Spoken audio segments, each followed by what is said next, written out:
What's going on, everybody? Welcome in. It's the Wager Alarm live stream. Tuesday night, I'm Howard Bender. With me, of course, Craig Mish. We're wrapping up week 7 here, looking ahead to some lines in week 8. Craig, we had a pretty good week this week. We got back on the right side of 500 in the Super Contest. In the Golden Nugget, though, we finished 3-4, but I still feel like the picks were good. We just didn't turn out right in the end.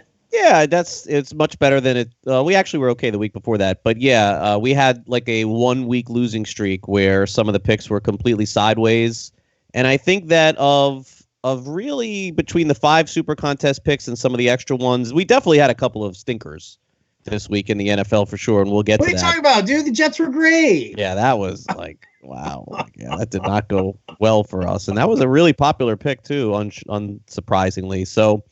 Yeah, I mean, we got the World Series going on tonight, so we'll do this live stream here from 8 to 8:30. We'll be back on Friday night, same time. I know we're excited about that. I mean, this is a great time. Love the World Series and want to see the outcome of this for sure. But in terms of football, this is the time of the week where you got to start taking a look at those lines, and we'll talk about that as you can start to take advantage now this time of the year with some of these college teams that aren't playing for anything and are going to start shutting some kids down, and injuries take hold. And injuries in college, you lose a quarterback or a running back or a couple senior defenders, that can completely change things around. In the NFL, as they say, I know it's cliche, but they say it's next man up. And we've seen that in a lot of situations. I mean, Mason Rudolph played pretty well so far for the Steelers. And then Hodges, the backup, he played pretty well too. Teddy Bridgewater has played well. Kyle Allen has played well. But you remove that in college, you get a kid who's never seen the field before outside of high school, and the results can be really unfavorable. And we're going to see that this week, especially Howard in Alabama or in Arkansas. But when Alabama plays Arkansas this week, of course, Tua Tagovailoa is not going to play, and then they have a bye week, and then we'll get that huge showdown against LSU coming up in a couple of weeks. But you got to start really paying attention to that. And before we get into this week's games, let's take a review real quick of last week's games. Sure thing. Let's start off with the Golden Nugget. We went 2-2 with our college picks. Started off Minnesota minus 28.5 against Rutgers. We just keep fading Rutgers, and it's working. And so we're gonna and here's a little preview for Friday night. We're gonna do it again this Friday night. Rutgers has covered one game all year. The first game that they played in against UMass, they have not covered a game since. And I mean this line this week, they play against Liberty, a non-Division I school, but arguably one of the best D2 schools out there, as Liberty has beaten some really good teams, including New Mexico. We used them a few weeks ago, and the line opened up around 4.5, 5, moved quickly to 6, then to 7, and now I saw some 7.5 this afternoon. I have a feeling by the time we do the live stream tomorrow, it could be 8. And, of course, those are not favorable numbers, but imagine that at home being that big of a favorite. But, Howard, Rutgers had 8 yards passing, I think, last week, up from 1 the week before that. So, yeah, that game was really never in doubt. Minnesota did get off to a little bit of a slow start, but what's happening with Rutgers is that their defense is bad, but it's not like ranked last in the country bad. It's like 5th to last in the country bad. So what they're doing is they're keeping the games within like 21 points at the half, and then of course the defense is going to get tired. I mean, any branch of football that's going to happen. When you're on the field the whole game, you're going to get tired, and then teams are rolling over them in the second half of the season. Abusive. So I would expect Liberty to win and cover this number also, and this is the hottest bet going right now in college football. I believe it's 6 straight games of non-covering, and with huge lines, 28, 27, 26. So even though Liberty is not the optimal spot here for us, it's just an automatic fade at this point. Now, if it was 10 or something like that, I may have to take a second look at it. But within a touchdown, I think it's safe. But that was our first pick, and Minnesota just crushed them. Yeah, destroyed them. The other one that we won in college, Navy minus 14. That one again, never in doubt. Nope. Yeah, Navy opened up with a real early 14-0 lead. And then just kind of rolled through it there. Yeah, so South Florida will have a new coach next year probably, as we talked about. They came off a good win against BYU, and then that was a really tough loss. In fact, in December, it'll be interesting. The Army-Navy game may be a really, I mean, it's always a competitive game, but it may be an exciting game too. Two really good offenses with these two schools. And of course, Army's had a really solid year outside of a couple disappointing losses. So yeah, I'm looking forward to that game. And yeah, Navy just ran all over them. So funny. I always go when the lines come out, I always immediately look at the academies and see where they're at. I'm like, oh, hey, look, Army 9.5-point favorites over San Jose State. Maybe have to take a look at that. So, all right. So Navy was a good pick, and then obviously again Minnesota was another great pick. The two that didn't turn out for us, one of them, well, they both kind of came down to the very end. Yeah, they were both close. Mm-hmm. They were both close. Ole Miss, we had them at 6.5. Ole Miss was 7. Yeah, Ole Miss was 7. And it was 6 most of the week. Not only did they just miss it, Ole Miss was leading after the first quarter. They were leading after the second quarter. They were leading after the third quarter. And then in the fourth quarter, they just imploded. And late in the game, with only a couple minutes to go, Texas A&M had a choice on a very short play on a 4th and 1 or 4th and 2. They could have went for it, ended the clock. The game would have ended there. We would have covered, but they decided to kick a field goal, and it went in. And so and Mississippi got the ball back. They were just playing with themselves. They didn't have a chance at that point. Their quarterback was just getting crushed at the end of that game. In fact, the kid who we talked about last week, Plumlee, the kid who had rushed for 100 yards 4 games in a row, got hurt. And so he's out now for Mississippi, and it didn't go well for him. He can't really throw. He's more of a runner. But that was the right side. I mean, Mississippi was winning the entire, 90% of that game, and so you just got to throw your arms up in the air. But I will say this, for those of you who are tailing us and are using all the bets we did say on the live stream, to make sure you get this at 7. So hopefully if there's any saving grace for you guys, if you did bet it, you got it at 7 and you pushed. You didn't lose. But for the contest purposes, we did lose. Right. And then the other game that we lost, Texas Tech, we had them at +7. They were hanging with Baylor the entire time.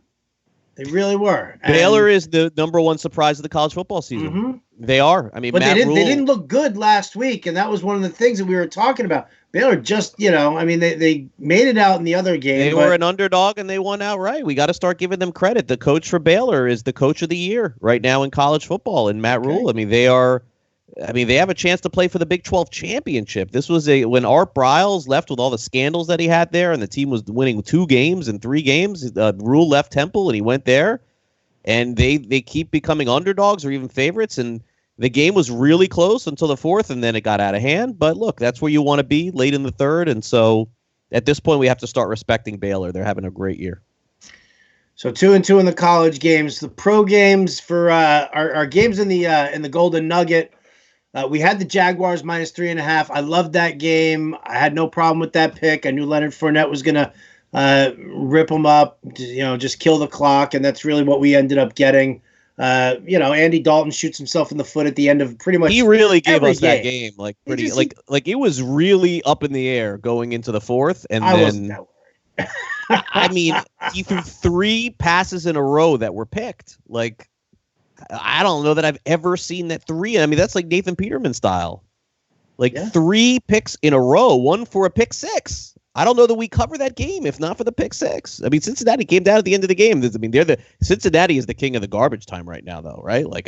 They score in the last minute of every game in the NFL this season. So thank goodness they are, but they aren't, because again, it's you look at their personnel. Listen, it's atrocious. The offensive line is atrocious. I was never concerned about that one. I mean, it was 27-10 for the longest time. No, they were up 10-9 going into the 4th. They were up. Are you sure you're watching the same game? Yeah, absolutely. I watched the same game as me. Absolutely. They were up. All right, well, then. They were up, and then Dalton threw 3 interceptions. Are you sure? I'm going to look. I know that Dalton threw the 3 interceptions there. It was 10-9 going into the 4th. Look at that. It was 10-9. Cincinnati was winning. You were never worried? I was worried. I wasn't worried. I was worried until he threw 3 picks.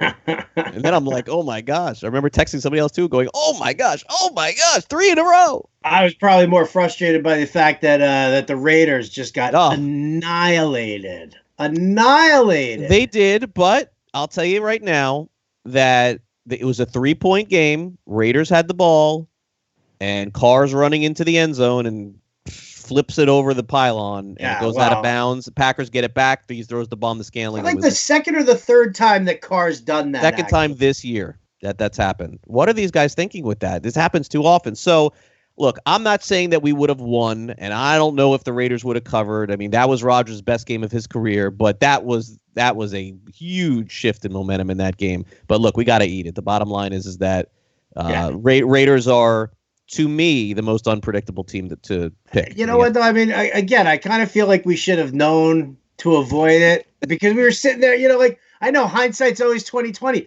but we were sitting there and we were like, well, it's 5.5 in the Nugget. And it's 4.5 in the Supercon. Like the fact maybe we should have went. I think in the one when we were talking and going over it, we probably should have pivoted away from the 4.5 and cut our losses at that point. And we would have went 4-1 had we done that in the Super Contest. But yeah, the Raiders was so we actually I think this is only the second time in the 7 weeks that we were below 500 with our picks in the NFL in the Golden Nugget. Second time in 7 weeks. Yeah. A couple of weeks ago and then this week. So the third pick in the NFL that we had in the Golden Nugget was the Jets. The Jets, yeah. Are we still allowed to be on the live stream after picking the Jets? I mean, Al and Rick, nobody's called us to say what are you guys doing? Nothing. No, listen, you know what? I mean, again, you said yourself it was a popular pick. The Jets very popular. Listen, the Jets really, that was the worst I've ever seen. And listen, I sit there as a Jets fan even, and I never take them. And I said this on that live stream. I said I never take these guys because they're my team, and that leaves a horrible taste in my mouth. But I genuinely believe that they were a better team than that, and they've always played the Patriots closer. That was just. It was ridiculous. And then, Belichick and Brady smiling at penalties and laughing and having a great time. Sam Darnold all mic'd up saying stuff about seeing ghosts in the pocket. It was just everything about that game so bad. Was a terrible, a travesty. I was at dinner and I wasn't watching because I was like, I'll catch the second half. And then I was with my friend and he's like, hey, guess what the score is? I'm like, what? 24-0. I'm like, oh, all right. That's it. And he's like, what do you mean? They could come back. I'm like, nope, right away. That's it. 24-0. There's no shot. There's no coming back. There's no shot. And look, the line looked fishy. Jets getting 10 at home Monday night. It did, but we were suckers. We got suckered in, and that's going to happen. We're going to get suckered in at times with the bets, and the Jets, no bueno. No bueno. All right, so we used those 3 picks also in the Super Contest. Yep.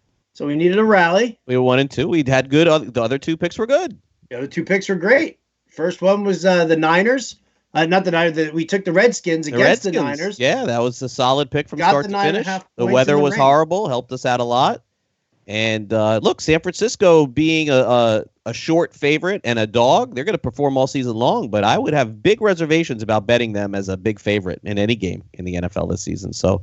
Look, they just picked up Emmanuel Sanders in a trade. Now all of a sudden you got to wonder. No. So Washington that was clearly the right side there. It was nothing at the half, right? Yeah, it was nothing. Yeah. Nothing at the half. So nothing at the half, and then it was 3-0 after the third. I thought they were going to end up getting a touchdown on their second possession in the after they kicked the field goal. They had a possession after that, and I was like, oh man, it was like a turnover from Washington. And it was on their side of the field, and San Francisco ended up just settling for the field goals. Yeah. So 9-0, relatively easy win there, and then Minnesota just crushed Detroit. That was a great pick. That was really not close ever. Minnesota finally got a Minnesota pick right. Fuck. I've been on them all year. I've been on them too, and losing the games that they lose. You're still thinking back to last year. No, this year. I think I loved them against the Bears. How did the Bears beat the Vikings? Oh, that happened. That I have no idea. That's the craziest stuff in the NFL. So, yeah, and then the leans after that I had in the other games actually came in too. So yeah, it was the NFL was a little bit better than college this week, but I still feel pretty good about the results overall. All right. So let's talk about some of the lines that we're looking at for Sure. for this week. I sent you a couple of games that I was kind of eyeballing here. Let me see if I can pull them up, and let's see. A couple of them that we've talked about here. Now, I thought that Philly only getting 1.5. I thought that was kind of a weird line. I feel like it's a lot of people over, just exaggerating what went down on the Sunday night game. They did. They looked terrible against Dallas. They did. I'm just not sold on Buffalo. And and I said this. That's a good contrarian way to go.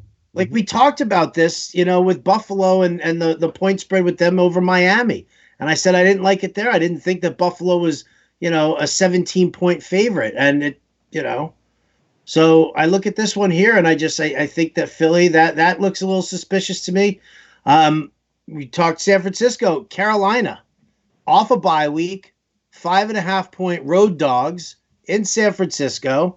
I know it's a tough game. It's just something that I'm kind of looking at, and I'm feeling Carolina's 4-0 against the spread in their last 4 games.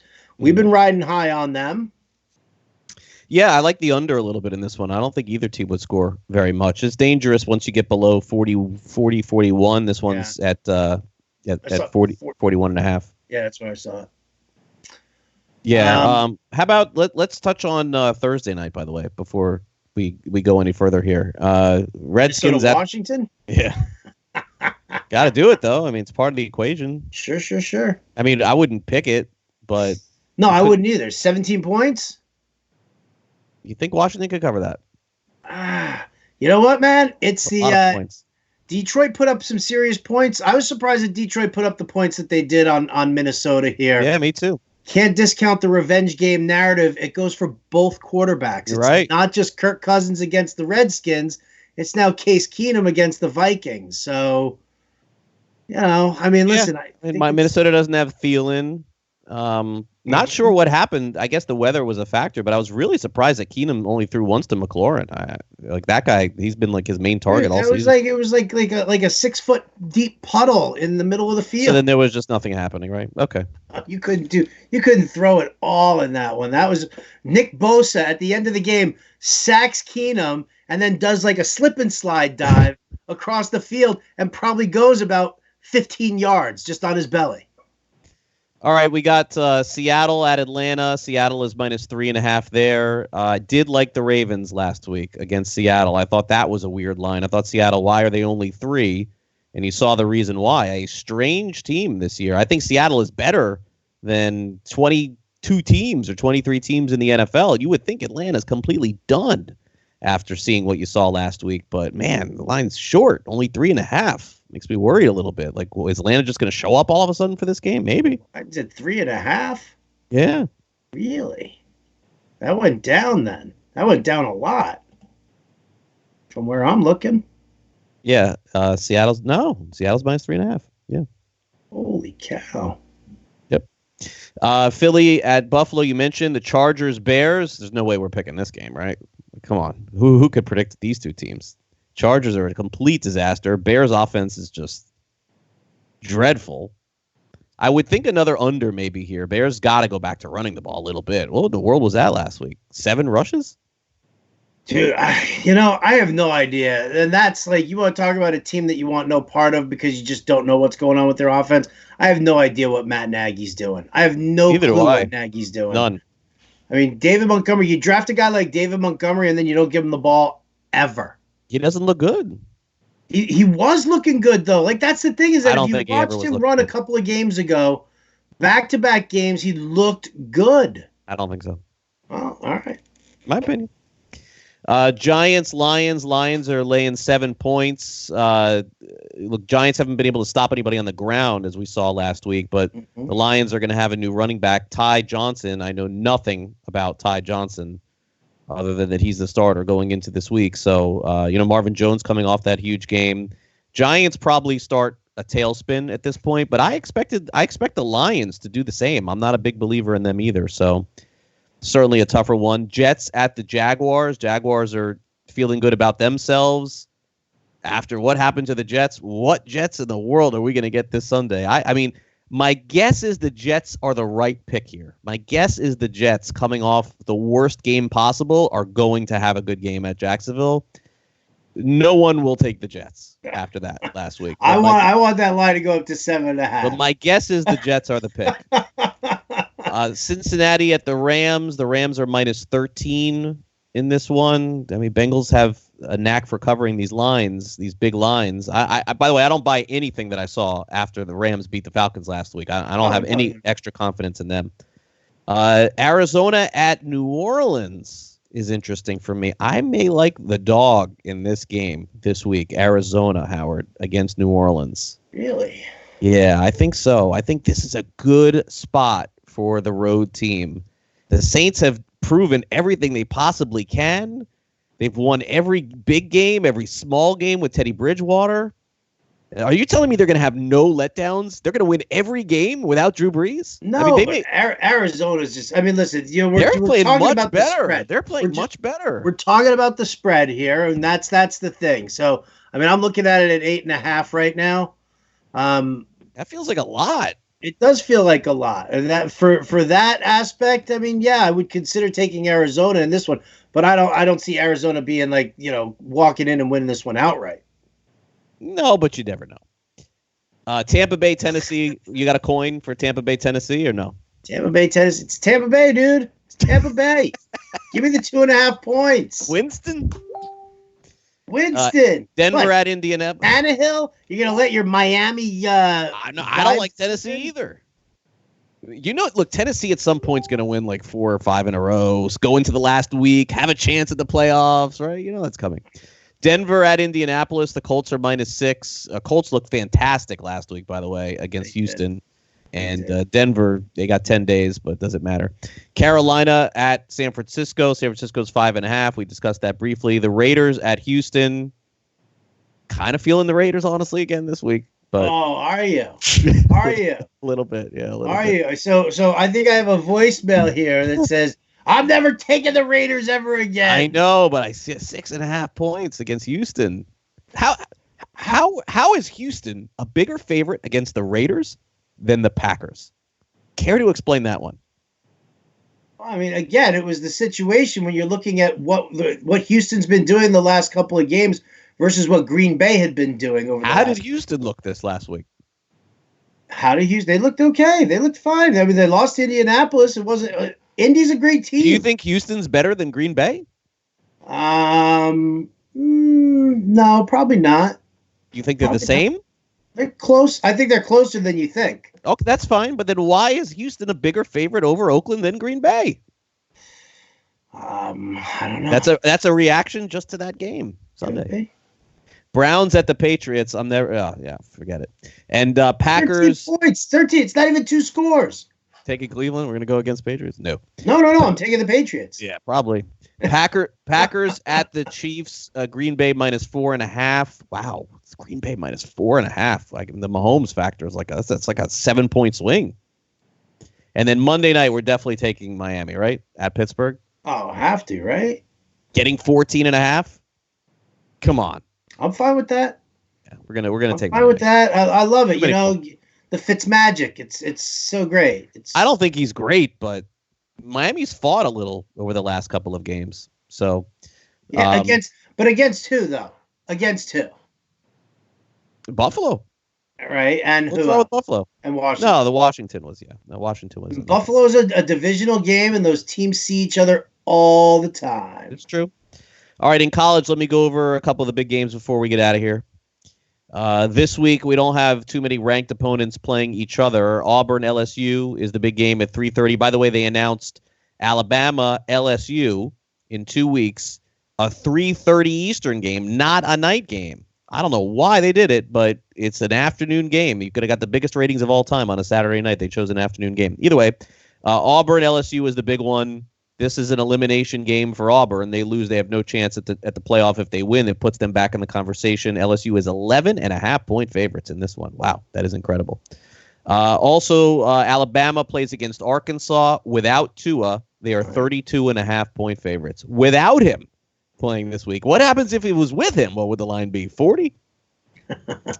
Notre Dame is at Clemson. Notre Dame has these dreams of getting into the playoff. We know they're not there. Michigan coming off the loss, although they did play pretty well at Penn State. No line on this game. About a point, it looks like, Michigan being a 1-point favorite. A game to keep an eye on this week is Utah's starting quarterback is questionable for the game this week. They're a big favorite over Cal.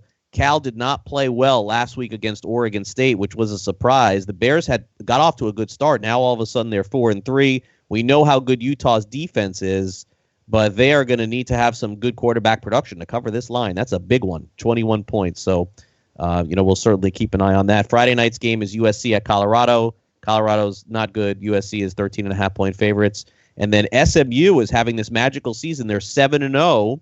Ranked 16th in the country, but they go to Houston this week, of course, a team that had their quarterback decide to sit out the season. Right. They've sort of rallied a little bit without him, but they're still 3-4 on the season. But SMU is laying 14 points in this game, and that more or less wraps up. Is that too much for you? Because, listen, if we want to get these picks in for the Golden Nugget, we would have to end up getting them in early on Thursday as opposed to the usual Friday deadline here. SMU was beat Temple by 45. Listen to SMU's point totals this season, Howard. Tell me this isn't impressive. 45. I'll go from most recent to all the way back. Okay. Against Temple, 45. Huh? Against Tulsa, 43. South Florida, 48. TCU, 41. Texas State, 47. North Texas, 47. Arkansas State, 37. Pretty impressive. It's very impressive. How many points have they given up in each game? A lot. Quite a few. Temple 21, Tulsa 37, USF 21, TCU, that was a big win for them. They came back and won that one 38. They won 41-38. Texas State 17, North Texas 27. They beat Arkansas State on the road 37-30. Look, SMU is not the kind of team, even if they go undefeated because of the conference that they play in. It's unfortunate they're not part of the Power Five, so they're not going to get to play in the playoff regardless, even if they finish just outside. My guess is if they win every game the rest of the season, they'll get to play on a New Year's Day bowl game of some kind. They'll get to play. I wonder what I'd have to figure out where they would end up putting them. Maybe the Hooters Chicken Wing Bowl, Fiesta Bowl sounds right. I think they would play in the Fiesta Bowl. The John Deere Lawn Care. But they'd have to go undefeated. So the Mrs. Fields Cookie Bowl. There's like 40 bowls again this year. I'm looking forward to our bowl preview. Remember we did that last year? That's coming in a month from now. Loving it. Where we can talk about teams like Louisiana Lafayette. And Buffalo. Talk about a team that we have to know. We didn't know. You gotta know. Gotta know every team. Give it to me, baby. Bam. Is it not good enough that we know about Liberty? Is it not good enough? Liberty. Coming at me with Liberty. Let me explain something to you. College football, I follow it as closely as anybody does. But if you want me to break down Central Michigan, Eastern Michigan, Western Michigan, Michigan State, I mean, that's 5, okay? Like, just getting the Michigan teams is a lot for me, it's tough to get every single got quite team. A few also. Tennessee. What do they got? Tennessee State. Middle Tennessee State. Right. It's like a Knoxville, I think. Where's Vanderbilt? Vanderbilt's in Tennessee. That's another one. Wait till college basketball season, Howard. That'll be real. Then you got East Tennessee State, West Tennessee State. So anyway, that's what we got for tonight. But we'll be back on Friday night. I got no Maroon 5 for me. Got the rejection. So same time, same place. Look forward to it. Same time, same place. Enjoy the World Series, Craig. Anybody out there going to watch the World Series? Enjoy that too. Big thanks to our producer, Matt Sells. That's going to do it for the Wager Alarm live stream. I'm Howard Bender for Craig Mish. We'll catch you next time.